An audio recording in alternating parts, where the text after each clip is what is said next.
Hey everyone, and welcome to WDIM Plus, where today I'm continuing my series of videos about one of my favorite characters of all time and revealing all of the Easter eggs and references to Breaking Bad in the second season of Better Call Saul. If this is your first time here, my name is Eric and I am a huge fan of both shows, and I've already done a few videos about them, as well as the movie Nobody, which stars Bob Odenkirk. I also have one other video in this series at the time of release of this video, as I shared all the Easter eggs in the first season of Better Call Saul, and I will link that video here and in the description if you would like to check it out. I'm planning on making a video for each season up until the release of Season 6 of Better Call Saul, which hopefully we will get an official word on soon. Once the season starts, I'll be doing weekly videos about it as well, so be sure to be subscribed and hit the bell to get notified by YouTube when those videos come out. I also have a giveaway going for subscribers that I just increased by 10, so if you'd like to hear about that, stick around until the end of this video. Also, I briefly want to thank all of you that have watched this channel, as we just passed 1,000 subscribers, and this is the first video created after WDIM Plus has reached the YouTube monetization plateau. I really appreciate all the support these past few months since I started the channel, and now having gotten 2 channels this year to monetization, I'm extremely excited for what the future holds. As I mentioned, I did already release a video about Season 1, so if you watch that, you may hear me repeat myself a couple times, but I will try and go through those parts rather fast. First of all, the intro to Better Call Saul is a rearrangement of the intro of Breaking Bad. The intro can be seen switching between black and white as well as color, and this is done on purpose to reflect the 2 time periods shown on the series. Jimmy as Gene is shown to be working in Nebraska, managing a Cinnabon when we catch up with him after the events of Breaking Bad, and this is exactly what Saul would tell Walt was a best case scenario for him in the Season 5 episode Granite State. I hypothesized in another video about the upcoming season of Better Call Saul that this may actually be a hint that Saul, aka Jimmy, knew someone else that had used this form of criminal location service in the past, and that person may turn out to be Kim.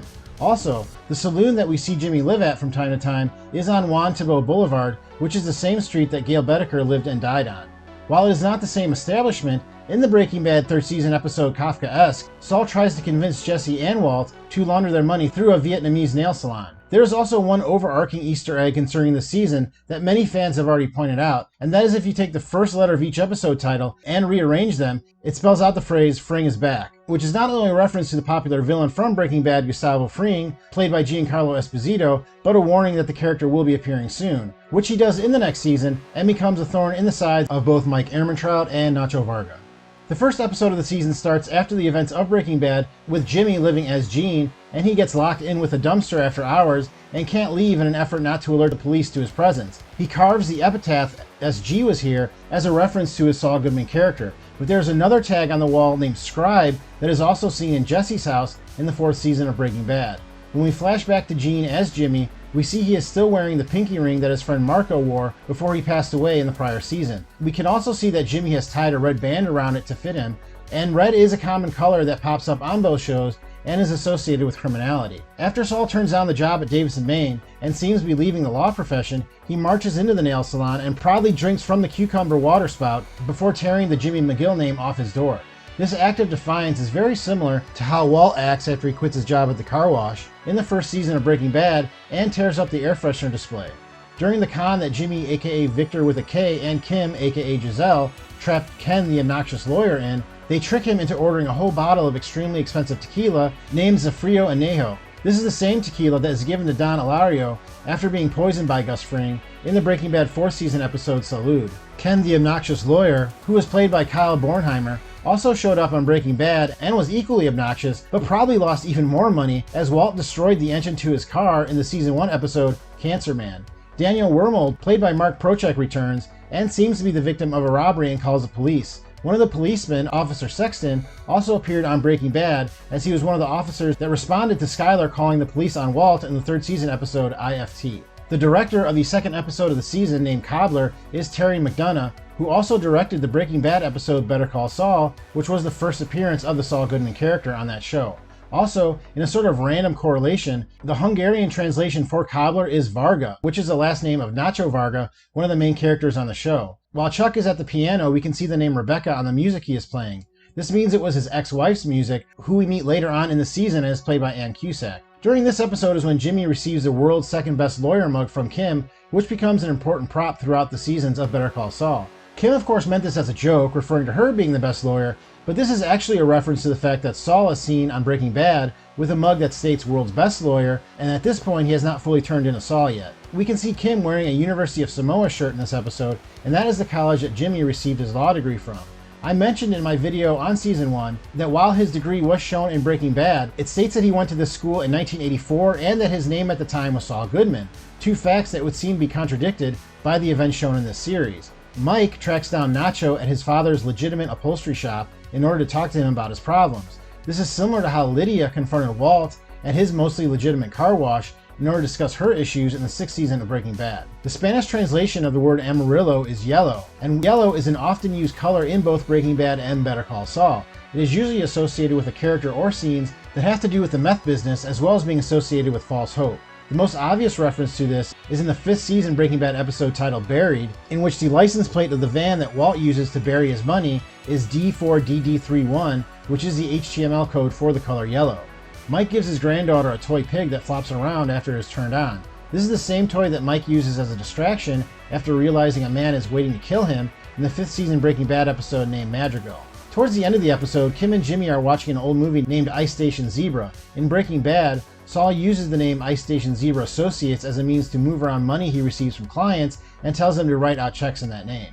In the 4th episode of the season, Gloves Off, it starts by showing Mike's face that has been beaten but only one half of it, which could be another reference to the impending presence of Gus Fring, who also only damaged half his face when he was ultimately killed.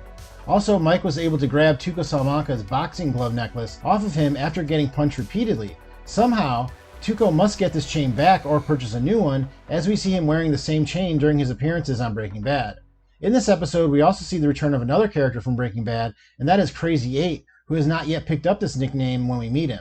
Domingo is even wearing a shirt from his father's business, Tampico Furniture, as well as driving the company van, and we learned about this business before Domingo's death at the hands of Walt during Breaking Bad's 1st season. Nacho describes an incident to Mike about Tuco and a man he killed named Dog Paulson. In the 2nd season Breaking Bad episode Grilled, we learn from Hank that Tuco was under suspicion by the police for this murder. At one point, Nacho refers to Mike as Mr. Magoo, and this is the same slight that Hank would throw at Walt after he crashes his car in the Breaking Bad 4th season episode Crawl Space. During this discussion, Mike tells Nacho that a dead Tuco will cause other members of the Salamanca family to get involved, and that is exactly what happens after the character is killed in the 2nd season of Breaking Bad, and his two cousins later come to avenge his death. We also see the return of the character Lawson, played by Jim Beaver, who shows up a few more times on Better Call Saul and is the man that sells Walt 2 guns of varying size during the course of Breaking Bad. The 5th episode of the season, Rebecca, starts with Chuck, Jimmy, and Chuck's then wife Rebecca having dinner. Then Jimmy states that he's looking into moving to an apartment complex named the Beachcomber Apartments. This is the same apartment complex that Gail Bedecker lived at and was killed at by Jesse Pinkman in the 3rd season Breaking Bad episode Full Measure. The diner that Mike is eating at is very important to both Better Call Saul and Breaking Bad. It is named Loyola's Diner and is where, among other things, Gus and Jesse first meet, and Mike and Lydia discuss the list in the last season of Breaking Bad. The same waitress Fran is still working at the diner, and we can see that she has already befriended Mike. We also meet a younger Hector Salamanca, played by Mark Margolis, who we meet as a frail man confined to a wheelchair in Breaking Bad, but at this point he is still walking around. You can even hear a bell when he enters the episode, a reference to the bell that he would use to communicate with later on in his life. In the 6th episode, Bali Hal, we see that Mike is still working at the parking lot, and for the first time we can see he's working for SMQ Parking.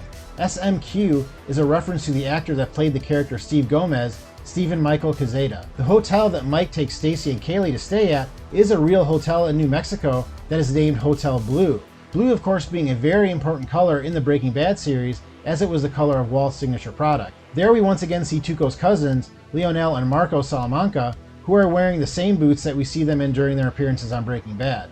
The scene in which the cousins threaten Mike and Kaylee is even more meaningful when you realize that eventually Mike will get his revenge on one of the cousins, as he is sent to kill him in the hospital after the man is injured while trying to kill Hank in the Breaking Bad 3rd season episode I See You. When Mike confronts Hector and threatens him, he states that no one will get out of there if he does not get $50,000. This is the exact amount of money that Walt demands after he tells Tuco he will not leave alive unless he gets his money in the 1st season episode Crazy Handful of Nothing. You can also see that Hector wears a pinky ring similar to the one that Jimmy now wears. The 7th episode of the season begins with the song Sweet City Woman, played by a band named the Stampeders. The song was actually made famous by the band the Dave Clark Five, and Dave Clark is the name that Mike uses when he is disguising himself.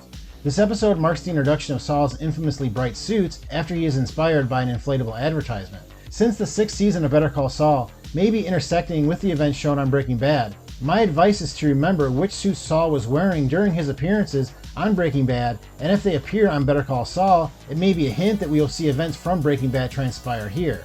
The real estate agent that helps Stacy and Mike is the same real estate agent that Marie encounters in the Breaking Bad 4th season episode, Open House. Towards the beginning of the 8th episode of the season, Fifi, we see a truck driver cross the border and retrieve a gun from a hole in the desert. This stretch of road is the same stretch of road in which the 2 attacks on Los Pollos Hermanos trucks occur in the 4th season of Breaking Bad. Saul and Kim enjoy a late meal at the doghouse as Kim ponders her future. This establishment was shown multiple times on Breaking Bad and is a hotspot for criminal activity.